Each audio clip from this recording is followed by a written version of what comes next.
My mother used to wake up every night at exactly midnight. I often woke up too and found her gone. Being the eldest in the house, it troubled me a lot. One night, I decided to follow her. As soon as she stepped out of the house at midnight, I covered myself with a hoodie and started following her quietly. She moved through different streets of our neighborhood, and I trailed behind her like a shadow. Soon, I saw her stop and enter an abandoned house. I was shocked. What could she possibly need from this place? Gathering courage, I stepped inside. The house was old and run down. Some rooms were crumbling, but a few were still intact. The place had an eerie silence that made it hard to breathe. No one would dare to live in such a house, especially at this hour. My heart pounded as I searched for my mother. I peeked into the empty rooms and even checked the overgrown backyard. Fear crept over me, but I couldn't bring myself to leave. And yet, my mother was nowhere to be found. It was as if she had vanished into thin air. After a long, anxious wait, I finally turned back, feeling defeated. My name is Lily. I belong to a poor family. We lived in a tiny, one-bedroom house with my 4 younger siblings. We only had this house because of my father's employer. My dad used to work as a gardener in a wealthy family's estate, but one day, while tending to the plants, he was bitten by a venomous snake. He collapsed, and no one found him for hours. By the time someone noticed, the poison had spread too far. They rushed him to the hospital, but it was too late. He was gone. My mother became a widow at a young age, left to care for 5 small children alone. The estate owner took pity on us and gave us this small house. In a world where surviving as a single mother was incredibly tough, at least she had a roof over our heads. When my father was still alive, I was just a carefree 8-year-old, but now, 10 years later, at 18, I had to step up. My younger siblings were growing up, and my mother worked tirelessly in the upscale homes of the neighborhood. She cleaned houses, cooked meals, and did laundry for wealthy families. Sometimes, her employers gave her their old clothes, which she carefully folded and brought home for us. Occasionally, they handed her leftovers, which became our dinner. Our survival felt like a daily battle. But my mother always told me, if God has created us, He must have a way to provide for us. Now that I was older, I hated watching her work so hard. I often begged her to let me help, but she always refused, telling me to stay home and care for my siblings. She feared for me, knowing that the world wasn't always kind to girls like me. I had grown into a young woman, and I had beauty, something I never paid much attention to, but others did. The girls in the neighborhood, especially the wealthy ones, often tried to befriend me. They invited me over, offering glimpses of their privileged lives. But my mother forbade me from getting too close. She always warned me, if you spend too much time with the rich, you'll start wanting what they have. Keep your feet planted where they belong. Don't chase things beyond your reach. I had gone to a public school miles away, where my younger siblings also studied. The school provided free uniforms, books, and lunches, making it possible for us to continue our education. My mother had sacrificed everything to raise us alone. I wanted to do something for her, to take away her burdens, to give her peace. I had promised myself that I wouldn't marry just to escape poverty. Instead, I would work, build a life, and give my mother the comfort she deserved. But then, I started noticing her strange midnight routine. And that night, when I followed her to that abandoned house, I knew something was wrong. The area we lived in had many old, deserted buildings, places that once belonged to families who had moved away or lost everything. Some houses were rumored to be haunted. And now, I couldn't shake the feeling that my mother was keeping a secret from me. I had to find out the truth. The elderly people in our neighborhood often spoke about how, years ago, when houses were being built in this area, a large amount of gold was discovered underground. Those who found it had become incredibly wealthy, but there was one abandoned house that had remained in ruins for the last 30 to 35 years. People claimed that anyone who tried to approach that house would face misfortune. Some even whispered that the spirits of its past residents didn't allow anyone to step inside. I wasn't sure if these were just urban legends or the truth, but I had seen my mother going there. And now I was determined to confront her. We had lived together for so many years, yet she had never mentioned this place. Why was she going there now? What could she possibly be looking for? The next morning, I acted as if I hadn't seen anything. Over breakfast, I casually said, "Mom, I got up last night to get some water, but I didn't see you in bed. Where were you?" She barely hesitated before responding, "Oh, honey, I was right here. Maybe I got up to use the bathroom. I wasn't feeling well, so I was a little restless." I could tell she was lying, but I kept quiet. I had bigger things to figure out. Every morning, I got my younger siblings ready for school while Mom left for work around 8 or 9 a.m. I never let her do any housework when she got home because she already worked so hard cleaning and cooking for others. She deserved a break, even if just for a little while. That night, I stayed up again, expecting her to leave. But this time, she didn't. Maybe she knew I was watching. Maybe she was too tired. Either way, I decided that the next morning, I would demand answers. The following day, my mother wasn't feeling well, so she took the day off. After sending my siblings to school, I quickly tidied up the house and then sat beside her on the couch. "Mom, can I ask you something?" She looked at me with tired eyes. "Of course, sweetheart. What is it?" I took a deep breath. "I know where you go every night after midnight. Please, tell me the truth. Why do you go there? What if something happens to you? Who will take care of us? Why are you risking so much?" I asked all my questions at once. Mom fell silent. She stared at the floor, her hands fidgeting with the hem of her old sweater. Then, after what felt like forever, she spoke. "I do it for you. For your siblings." I was confused. "What do you mean?" She sighed. While working at one of the houses, the lady of the house told me a story. She said that in one of the old, abandoned houses in this town, there's a hidden basement with a fortune buried inside. But anyone who tries to take it faces misfortune. Her own mother had told her about it when she was younger. A treasure that could change a person's life overnight, but only if the right person finds it. I stared at her, stunned. I overheard this conversation while cleaning, and I haven't been able to get it out of my mind. "Lily, our life is hard. We barely have enough space to live. One day, I'll have to get all of you married, help you build your own lives. How much longer can we survive in this tiny house?" She took a deep breath and continued, "So, after everyone falls asleep, I go there in search of that treasure. I've tried so many times. I go down into the basement, but suddenly, everything goes dark. It's as if the house doesn't want me there. I return empty-handed every time. But I keep trying, because if I succeed, everything could change for us." I felt a lump in my throat. My mother had been risking so much, out of desperation, out of love for us. And yet, she kept returning empty-handed, night after night. I was shocked to hear these words from Grandma Saki. I started feeling guilty. How could she, at her age, believe in such things? To me, it all sounded like a myth.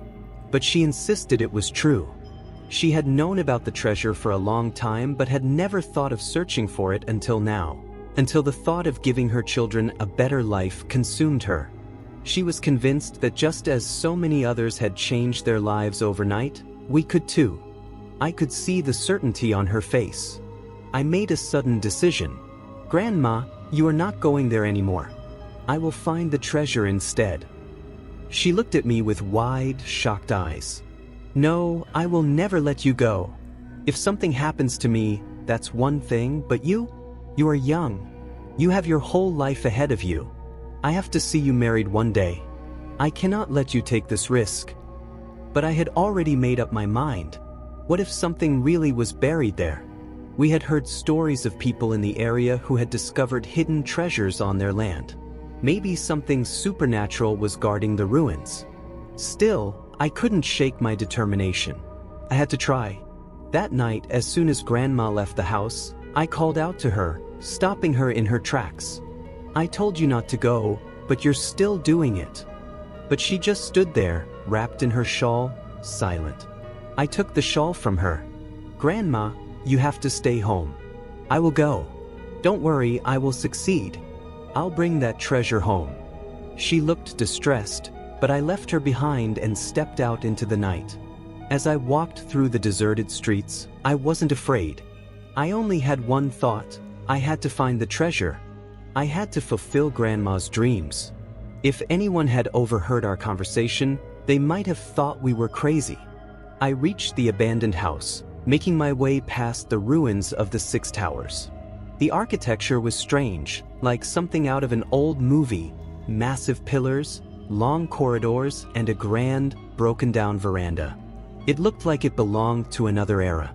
As I stepped inside, an eerie feeling crawled over me. The air was thick with silence. I searched for the basement, my heart pounding. Then I spotted it, a small wooden door beneath a staircase, partially hidden by debris. This must be it. I took a deep breath and slowly pulled it open. A staircase led downward into complete darkness. Holding onto my shawl, I cautiously descended. The air grew colder with each step. It was so dark I could barely see my own hands. I wished I had brought a flashlight. Suddenly, I heard a loud noise. The door behind me slammed shut. My body tensed. My heart raced. A bright flash of light appeared out of nowhere, revealing several small rooms in the basement. Another light flickered, and an old, dust-covered bulb hanging from the ceiling came to life. The room was suddenly flooded with light. I stood frozen in shock. "Thank God," I whispered, relieved. But then, as I tried to take a step, my legs felt weak. My body trembled, and I suddenly realized I was trapped. A thick white smoke began swirling in the air around me. My vision blurred. Coughing, I stumbled backward, gasping for air. The smoke grew denser until it took the shape of a figure, a man, or something that looked like one. My breath hitched. He was young, dressed in a flowing white robe with piercing dark eyes. He studied me intently before speaking. "So, you've come searching for the treasure like the others," he said, his voice calm yet unsettling. "Greedy just like them. But you're different. You intrigue me." He took a step closer. "I like you, and because of that, I won't let you leave." Fear gripped me. I had made a terrible mistake coming here. "Please let me go. I just want to go back to my grandmother." He smirked. "You can go, for now, but only on one condition. You must return tomorrow." I was desperate to escape. "Fine, I'll come back tomorrow, just let me go now." He tilted his head as if reading my thoughts, then nodded. "Very well. But remember, the treasure in this basement can only be claimed by someone willing to help us." His expression darkened. "We've been trapped here for 35 years. That treasure is both our blessing and our curse." A chill ran down my spine. He wasn't human. He was something else. Before I could ask anything, he disappeared into the swirling mist. Light guided my way up the stairs, and I ran out of the house as fast as I could. By the time I reached home, I was shaking. Grandma was awake, waiting for me. As soon as she saw my face, her eyes filled with tears. "What happened to you? Did you find anything?" I caught my breath. "I didn't find the treasure, but I found something else," I said. "There really is something in that house." Grandma's face went pale. "Did you see something?" I hesitated, then nodded. "Yes." "And he made me promise to come back tomorrow." Grandma's hands trembled. "Oh, child, what have you gotten yourself into?" I could see the worry in Mom's eyes as she begged me not to go back to that place. "There's no need to go there anymore." "I won't let you go," she insisted. "But I had already made a promise." "Mom, I told him I'd return. If I don't, what if he comes looking for me? What if he tells me the secret to finding that treasure?" She fell silent, though her face was still full of unease. I had already made up my mind. I was going back no matter what. The next morning, I went about my day helping around the house, but my mind was stuck on the mysterious presence in that abandoned house. I kept thinking about what I might uncover. When evening came, Mom came home from work, and after dinner, all my younger siblings went to sleep. But I knew Mom was still worried about me. She didn't say anything, but I could feel it. At exactly midnight, I pulled a blanket over my shoulders and quietly left. Seeing my stubbornness, Mom only sighed and said, "You're so headstrong, but be careful." I nodded and left the house. I reached the abandoned house and opened the cellar door. As I descended the creaky stairs, a voice whispered in my ear, "So, you kept your promise, girl. If you hadn't come, I would have had to come for you myself." My heart pounded in my chest. Suddenly, dim lights flickered on, revealing his form. He wasn't what I expected. I had always heard that spirits were terrifying, but he looked almost human. His dark eyes studied me. Now, listen carefully to my story. Many years ago, this house was a grand mansion, home to a wealthy family. Back then, times were different, and the family lived here peacefully.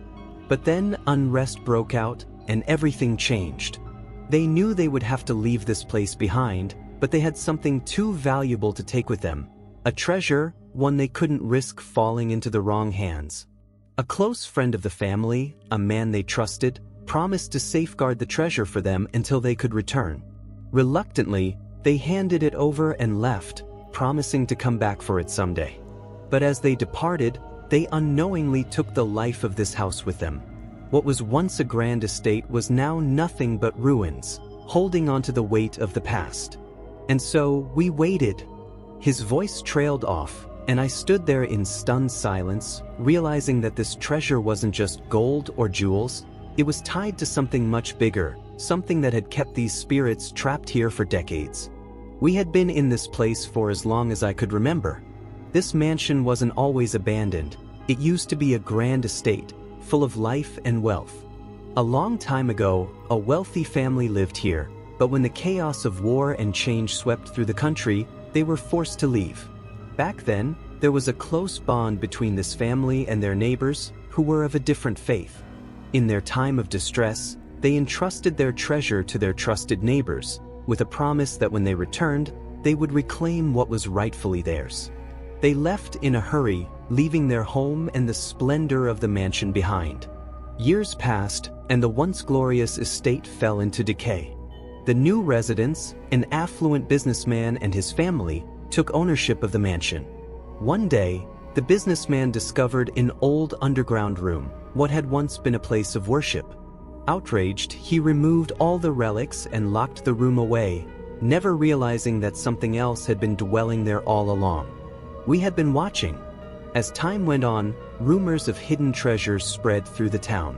One day, a woman discovered old documents that hinted at unimaginable wealth buried within the estate. The family became obsessed, tearing up the floors, knocking down walls, searching for something they didn't fully understand. But the true location of the treasure was never inside the mansion. It had been entrusted to their neighbors long ago. That's when things changed.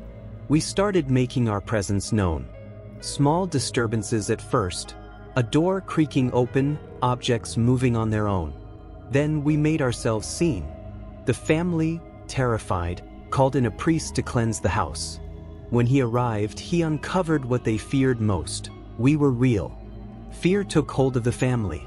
One by one, they left, abandoning the mansion, leaving it empty once again. We had done our job.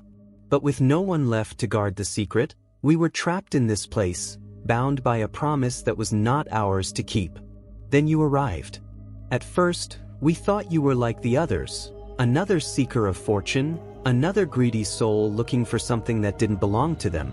But we watched you, and we saw something different. You weren't just looking for treasure. You were looking for answers. That's why I have come to you now. The treasure is real. But if you truly wish to find it, there is something you must do. There is a town not far from here, a place called Haskell.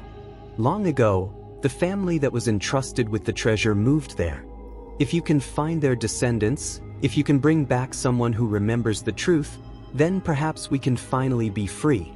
For too long, we have been trapped in this place, bound to a secret that is not our own. If you can help us, then we will give you what you seek. The treasure will be yours. But be warned, this is not just about gold or jewels. This is about promises, about legacies, about the things that haunt us long after we are gone. I stood frozen, listening to the voice in the dark. My heart pounded in my chest.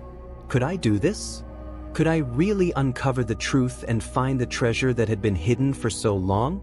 The figure in front of me smiled, a ghostly, knowing smile. You will have to decide soon, he said, because now that you know the truth, there's no turning back. Everyone who had come searching for this treasure before had never encountered us. We had remained hidden, watching them all. But we knew you were different, young and innocent, so I ordered everyone to stay out of sight. That night, when you spoke about marriage, I was worried, but I'm grateful we never revealed ourselves to you. Otherwise, you might not have made it through the shock. Now that you have promised to complete this task, we will keep our end of the deal. This treasure will be yours once you fulfill your part. I left that night feeling victorious. My mother noticed how happy I was and grew suspicious. Do you even know what's in that treasure? She asked. Promise me you won't tell anyone, I replied. I know the full story now, but before anything else, I need to claim that treasure for myself. She hesitated but finally said, if you believe you can handle this, then go ahead. The next morning, I took my 12-year-old brother with me and boarded a bus to a town called Harrison. The entire ride, my mind was racing. What kind of place was this? What would people think of me? How would they react when I asked about their ancestors? Changing buses multiple times, we finally reached Harrison. After asking around, I learned about an old family that had lived there for generations, the Westwoods. The locals mentioned a man named Charles Westwood, the eldest member of the family, now in his 80s. When I asked about him, a man gave me a strange look and said, Charles passed away years ago. Why are you asking about him? I quickly made up a story. He was a distant relative of ours, I said, trying to sound convincing. The man gave me directions to their house, and I knocked on the door. A tall young man with striking blue eyes answered. His presence made me nervous for a moment, but I quickly gathered myself. I'm looking for Mr. Westwood. He hesitated before responding. My grandfather is very old now, and he doesn't speak much, but you can meet him. He led us inside to a warm living room. Moments later, an elderly man entered, assisted by the young man. I greeted him respectfully and slowly explained everything I knew. As I spoke, memories lit up in his faded eyes. I was just a boy then, maybe 10 years old, he said. But I remember the mansion and the family that lived there. They were incredibly wealthy, but when they fled, my father promised to protect something valuable for them. He hid it away in the basement of the house, swearing to keep it safe. The years passed and we forgot about it, until now. Excitement swelled in my chest. Mr. Westwood, please come with me, I urged. The time has come to release your father's promise so the spirits guarding the treasure can be set free. He agreed, but his grandson, the young man who had opened the door, looked suspicious. Grandpa, you don't need to get involved in this, he said, crossing his arms. This could be some elaborate hoax. What if she's after something else? Far from it, I replied firmly. I need Mr. Westwood to help me break the promise so the guardians can finally rest. Despite his grandson's protests, Mr. Westwood was determined. If my father made a promise, it is my duty to see it through. The three of us set out together. As we traveled, I warned them both, no one can know about this. If word gets out, the treasure will be in danger. I had no idea what awaited us, but I knew one thing for sure. This journey would change our lives forever. That night, my head was spinning from everything I had just experienced. When we finally reached home, my mom was taken aback to see me accompanied by two strangers. Still, being the gracious host she was, she welcomed them warmly, preparing a fresh meal and serving tea. It struck me how, despite my exhaustion, she had never failed to show kindness to others. That was just the kind of person she was. As we ate, Faraz opened up a bit. He explained that his entire family had left their hometown years ago, leaving only him and his mother to care for his aging grandfather. He had just finished college and was struggling to find a stable job. It was clear that times had been tough for him, but he carried himself with quiet determination. I told Faraz that we needed to take his grandfather back to the mansion at exactly midnight. We had to be careful. If word got out about the treasure, there would be chaos. Greedy people would flood the place, and not only would our lives be in danger, but the spirits guarding the treasure might also suffer consequences. Faraz listened carefully but still seemed skeptical about the entire situation. I could see it in his eyes. He didn't fully believe me, but he was willing to go along with it. At the stroke of midnight, the four of us made our way to the mansion. It had once been a grand estate, but now it was a decaying relic of the past. My legs felt weak as we approached, but I pushed my fear aside. I had come too far to back down now. The moment we stepped inside, my heart nearly stopped. The basement lights were already on. Someone, or something, was expecting us. Faraz's grandfather, despite his age, seemed oddly at peace as he looked around, his eyes reflecting distant memories. And then, without warning, thick smoke filled the basement. When it cleared, we weren't alone anymore. Dozens of figures stood before us. Men, women, even children. They had been waiting, watching. Their presence sent a chill down my spine, but their faces weren't hostile. They were expectant, hopeful. Faraz's grandfather took a deep breath, his voice steady as he spoke. "I release you from your duty," he said firmly. A murmur of relief spread through the crowd.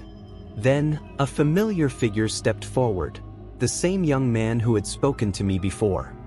He looked me in the eye and nodded approvingly. "You have done well," he said. "This treasure is yours by right. But remember, it also belongs to them. They guarded it with unwavering honesty, a kind of loyalty rarely found in this world. You must honor that." He pointed to the floor. "There is a stone near the center of this basement. Beneath it lies the treasure. It has been kept safe for generations and now it is yours. But you must keep it secret." I nodded, my heart pounding. In an instant, one by one, the spirits faded away, leaving us in stunned silence. With Faraz's help, I uncovered the hidden compartment. My breath caught as I gazed upon the contents: gold coins, silver, jewels beyond anything I had ever imagined. Enough wealth to change lives. When we finally returned home, I knew exactly what I had to do. This treasure wasn't just mine. I had seen the struggles Faraz's family had endured, the sacrifices they had made. I divided the treasure in half, one part for my family and one for his. The next day, Faraz and his mother arrived at our home. My heart raced as his mother spoke to mine, her voice filled with warmth and sincerity.